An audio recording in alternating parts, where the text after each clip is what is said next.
จะแลกไปก่อนโดยไปรถขอบใจจันมื้อนี้ลูกเพื่อบ่มานํครับเอง เขาเองมากับเซาไซมื้อนี้แต่ว่าเพิ่นไปหันแม่เพิ่น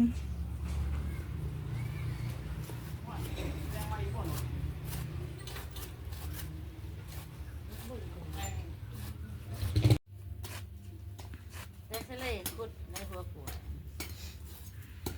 จังเพราะว่าคันบ่ไปมื้อนี้บ่มีเวลาเด้อแม่นเฮาบ่มีเวลาก่อนสิได้สูบยาแล้วเห็นอันนี้เนาะก่อนสิได้สูบยานี่ ก่อนสิได้สูบยาก็บ่ธรรมดาเด้อ เอาไปเก็บใบยาสูบอันนี้ใบเขาก็เอาใบยาสูบรถระบบนี้เนาะเก็บใบยาสูบมาแล้วมาซอยแล้วก็ไปตากเนาะตากแล้วเราก็มาตากแล้วเลยเป็นก้อนขายเป็นก้อนก็ได้ขายเป็นโลก็ได้เนาะโลนึง3 แสนปีกายปีนี้แห่งสิบ่แพงก่อนบ่ได้ที่ก้านเอาอาจารย์มาแล้วเด้โลนึง3 แสนว่ามันไงจังนั้นก็เกียมสูบ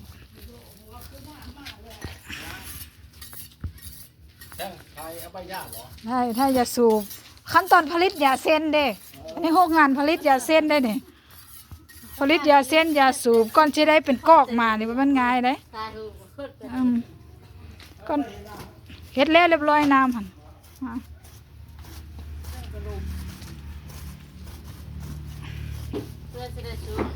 อันนี้เป็นผลิตภัณฑ์ท้องถิ่นเนาะผลิตภัณฑ์ท้องถิ่นอยู่บ้านสะแคะเมืองไสศิทาแข้งอัตตปือ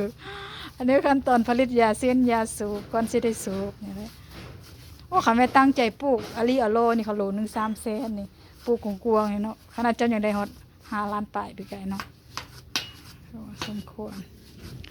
ตัวนั้นพดกู้แล้วเนาะบ่ได้ถ่ายเอาตัวนั้นเฮ็ดเป็นก่อนค่ะก็3ก่อน10,000 3 ก่อน 10,000โอ้แข้งก็ยังใหญ่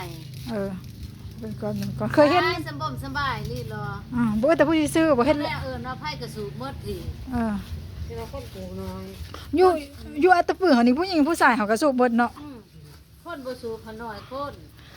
แล้วสมมุติว่าเฮาหั่นเฮ็ดมาเกี่ยมพร้อมขายนี่มีรถบ่ผู้มาซื้อนํเฮานี่มีบ่แต่ผู้สิซื้อบ่ท่านว่าจะได้มีสังฆาแล้วหันจะโทรพุ่นแล้วอันนั้นคือตะโกงมันได้ตะโกงมันได้แล้วได้4 5ล้านคิดคือกันกู้แล้วก็ไปยกไปโลแบบบ่ต้องซอยเลยเขาซื้อยกไปเลยแล้วตากแล้วก็ไปยกให้เขาคือว่ามีชวนยาเขาเฮ็ดทางนี้นะทางโอ้อยู่ทางพวกนั้นส่วนหลายเขาปลูกกับยางพารานี่มันเต็มทางไปเลยส่วนหลายบ่ค่อยเห็นดอกเขาจะปลูกยาสูบจังซี่อยู่ใช่เนาะก็เห็นเขาลงเขาสูบอยู่เขาปลูกอยู่ให้หน้าคือให้หน้านะเขาเห็นเขาลงเองสิเป็นทางให้หน้าแต่ละวันทางใต้เฮานี่เขาสิปลูกหลายทางใต้เฮานี่เพราะว่าอันอยู่ทางใต้เฮานี่ส่วนหลายเห็นทางผู้หญิงผู้ชายสูบบ่เด้แต่ว่าอยู่ขึ้นไปทางพุ่นอะไรแม่นทางเหนือทางภาคกลางมันส่วนหลายมีแต่ผู้ชายสูบมานะแต่ว่าก็มีอยู่ดอกผู้เฒ่ามันง่ายบ้าแม่นเห็นอยู่ข้างเฮือนเอาคือกันก็แยกปากใกล้เนาะใกล้วุ่นนั่นบ่ต้องไปย่างเมิดไปเล่นบ่สิเล่นหั่นให้หายเล่นคือการเล่นเลยนี่อันที่เขาจะเอาไปใส่กอกไม้หั่นน่ะก็แม่นอันนี้คือกันวะเขาก็เอานี่ทุบใส่เลยเนาะสิเล่นเมียนติบ่ตกยาเวอร์ว่าหาหันกูบ่คอยอีกได้คุ้มกันกับผลิตภัณฑ์ท้องถิ่น